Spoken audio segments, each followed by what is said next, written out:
समीम सूफ़ी साहब हमारे दरमियान मौजूद हैं। पंजाबी के बड़े खूबसूरत शायर, मैंने मोहब्बत के साथ दावत देता हूँ कि वो आएँ और अपना कलाम अता करें। जनाब समीम सूफ़ी साहब।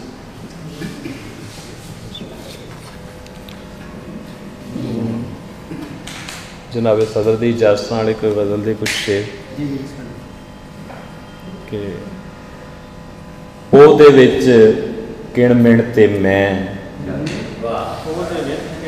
ओहदे विच किण मिण ते मैं, लैंदा होया दिन ते मैं,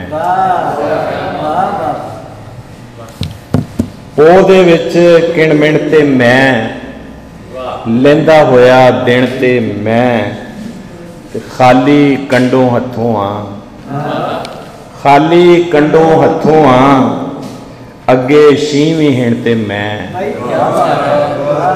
खाली कंडों हथों आ, अगे शीवी हिण ते मैं, ते उथे कू भी होना नहीं, उथे कू भी होना नहीं, होनी है मिण मिण ते मैं, उथे कू भी होना नहीं, होनी है मिण मिण ते मैं।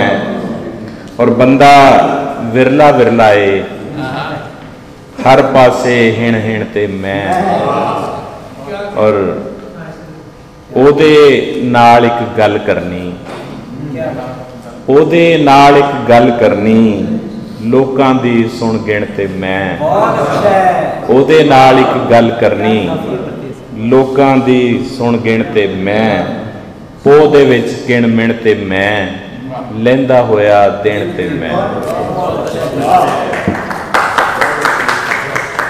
खूबसूरत पंजाबी डिक्शन में अपना कलाम अता कर रहे थे समीम सूफ़ी साहब।